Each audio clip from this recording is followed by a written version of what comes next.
Tagisa ng ganda at talino, paligsahan ng lakas at talento, at eleganteng party.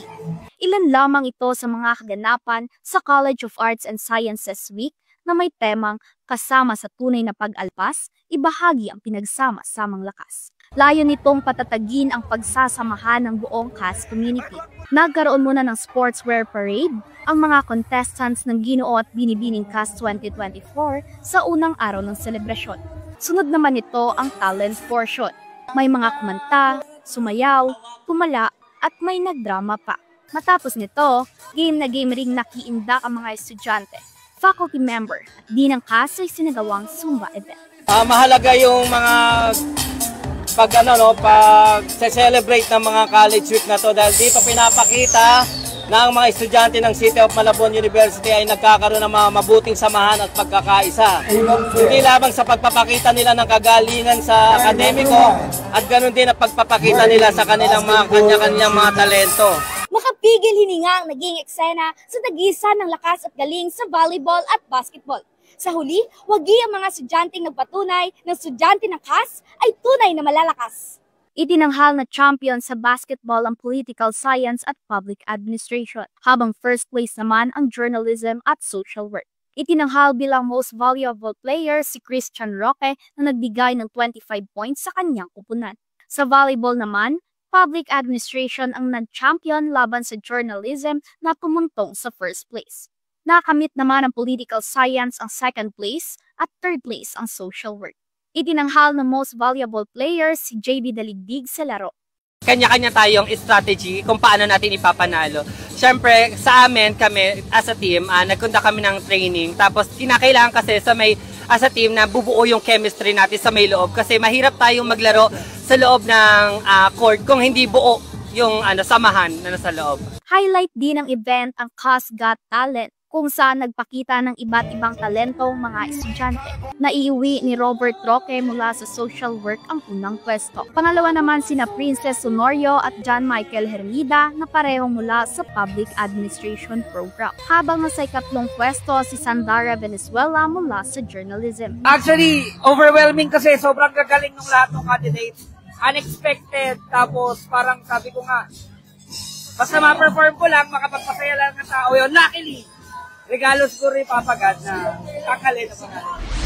Bukod sa sports, lumutang din ang talino ng mga CAS students sa debate at quiz bee. Back-to-back ang panalo ng journalism program na parehong naiuwi ang kampyonato sa debate at quiz bee. Ito na ang ikalawang beses na nag-champion sa debate ang journalism. Second place naman ang public administration at third place ang political science team. Pinarangalan naman bilang third best debater si John Rainier Escoltero ng Political Science.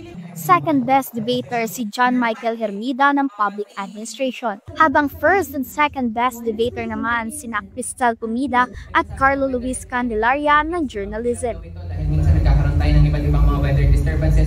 Well, super saya na nakapagbigay ako ng dangal sa ating program sa BA Journalism. And bilang previous champion na rin sa debate. Ang saya-saya lang sa feeling na nagbibigay tayo ng karangalan sa journalism program. Yun, super happy kasi nga champion kami last year. So ngayon, Jorn na naman, di ba? Laking karangalan para sa atin na sa tagisan ng talino at pagdedebate ay panalo yung mga journalism students. Para sa quiz bee competition, itinanghal na first place si Vincent Brian Gutierrez sa individual category. Second placer naman si Mark Lawrence Buenaflor, third placer si Angelo Di Guzman, at nasa ikaapat na pwesto naman si John Michael Hermida na pare-parehong mula sa public administration. Sa group category, nasungkit ng BA Journalism ang kampyonato. First place ang BAPA, second place ang Political Science, at third place naman ang Social Work. Actually, na-rush po talaga kami sa mga sa mga topics namin. Pero before kami mag-start doon,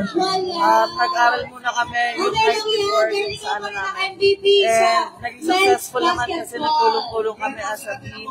So nagtulong-tulong kami kung paano namin na-execute, nagplano kami, and then ayun, masaya naman kami sa naging outcome. Inabangan din sa CAS Week ang Coronation Night ng Ginoo at Binibining Sining at Agham 2024. Game na rumampang mga contestants, suot ang kani-kanilang makukulay at nagkikinangang formal attire. Sa huli, itinanghal na Ginoo at Binibining Sining at Agham, sina James Kidding ng Social Work at Daniela Bade ng Political Science. It's so fulfilling po, lahat ng sacrifices, lahat ng support, ng struggles, satisfied po, sobrang satisfied, and wala pa ako masasabi kundi salamat sa lahat. Yun lang po. Masasabi ko lang po is nakakagulat na ako isa sa nanalo. Kasi first time kong sumali sa ganitong pakikpalak na kung saan is mababanting sa sarili ko na I have a low self-confidence. Kaya ang nararamdaman ko is sobrang saya ko na kaya ko palang nabala ng ang takot sa stage o yung tatawag na stage fright. Itinanghal naman bilang first runner-up sina Joel Israel Soriano ng Journalism at Micaela Anasco ng Social Work. Second runner-up naman sina Darcy Cuesta ng Public Administration at Cassandra May Acol ng Journalism. Ang mga political science students naman na sina Raven Dadis at Melissa Gazeta ang itinanghal na third runner-up. Sa panghuling araw, excited namang sumali ang mga estudyante sa Bingo Bonanza, kung saan samot-saring papremyo ang kanilang nakuha. At syempre, ang last but definitely not the least, ang cast night na may temang Shadows and Silhouette. Kanya-kanyang pasabog ng Gothic-inspired OOTD ang mga estudyante.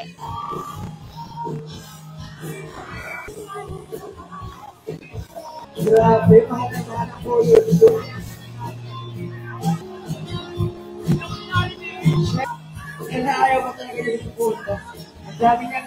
Hindi rin nagpahuli ang cast faculty members sa pagrampa ng kanilang dark and mysterious outfit.